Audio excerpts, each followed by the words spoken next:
réflexion de Makam. Bonne noite les boss Lumière Kambulu TV.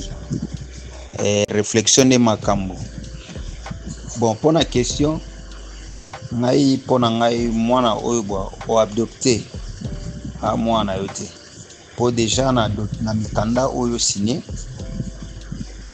au signé que non na adopté mwana intel donc azana famille na ye azana papa na yo au jouer kaka pour aider. Alors l'obiso ko découvrir que non ba comment na bango déjà ko bimana bana na yo biologique. Alors il faut otika azana mo bande côté balingani babalana pour lier azana famille na ye yo oya yo pe bazana babalana bango mais ce que ça dit loko oyo ezobanda awa bokaye ko stopper mais o déjà babanda ki na bango kala ba komi pene babalana bo stopper soni aussi matin. Merci.